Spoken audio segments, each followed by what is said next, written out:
Did you know that roughly 90% of Americans consume caffeine each day in some form, making it America's most popular drug?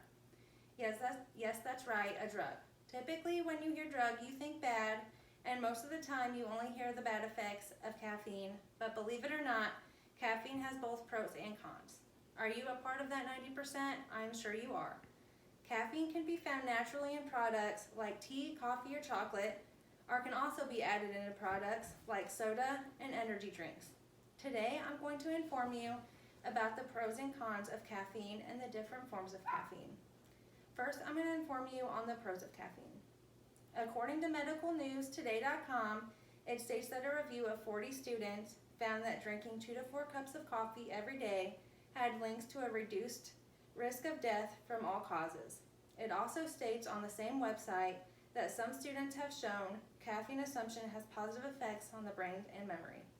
According to caffeineinformer.com, it states people who consume caffeine have a lower risk of suicide. Caffeine reduces kidney stone risks, helps with asthma, reduces drive error. Caffeine may even prevent weight gain. Caffeine is also good for the heart.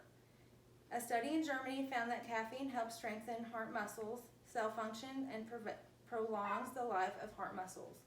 According to healthline.com, caffeine can help fight depression, make you happier and smarter.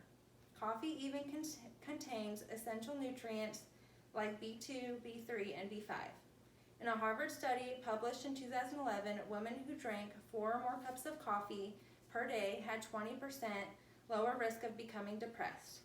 Lastly, the best advantage of caffeine is that it wakes you up and boosts your energy levels. Next, I'm going to inform you on the cons of caffeine. According to WebMD.com, caffeine can be addicting depending on if you drink caffeine every day. You may become dependent on it, but it does not threaten your physical or social health. If you stop taking caffeine abruptly, you may have some of the following symptoms for a day or so, especially if you drink 2 or more cups of coffee a day.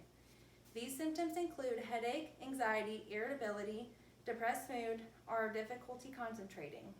According to caffeineinformer.com, caffeine may raise blood pressure, increase risk of heart attack among young adults, may cause insomnia, indigestion, and incontinence. One con of caffeine that does not involve health is that it can be costly stopping for a coffee or energy drink every morning before work. The average cost of a coffee is $2 to $5, depending on if you just get a regular cup of joe or if you get a specialty coffee like a frappuccino or a cappuccino. The popular brands of energy drinks include Monster and Red Bull and 5-Hour Energy and can be up to $4 at a convenience store. Next, I'm going to inform you on the different forms of caffeine and other information on these products. There's caffeine found in a lot of your everyday foods and beverages, including cereal, pudding, ice cream, and even chewing gum. Caffeine can also be found in certain medications like pain reliever, Excedrin, Midol, and cold and allergy medication. In just 1 cup of coffee, there is roughly 95 milligrams of caffeine. This number varies and depends on what kind of coffee you drink and how strong you like your coffee. But that is the amount that is in my choice of coffee. Folgers Classic Roast has 148 milligrams of caffeine, and the coffee brand with the most caffeine has 928 milligrams. So with coffee, it just depends on what you prefer.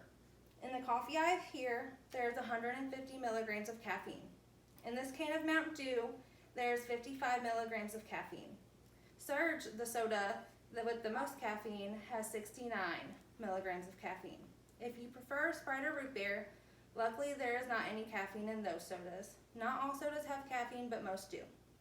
Lastly, I'm going to tell you about energy drinks. In this single can of 12 fluid ounce can of Red Bull there is 114 milligrams of caffeine. Monster Energy Drink has 86 milligrams, and 5-Hour Energy contains 215 milligrams in just 1 2 fluid ounce bottle. In conclusion, caffeine isn't that bad after all, and it is safe, but it is important to be aware of how much you are taking in daily and weekly. Although caffeine has benefits, you should also know of the caffeine can be harmful and addicting too.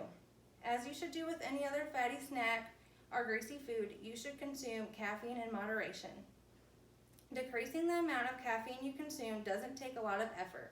Remember, there are non-caffeinated sodas and decaf coffee, and of course, more natural drinks like water, juice, and milk.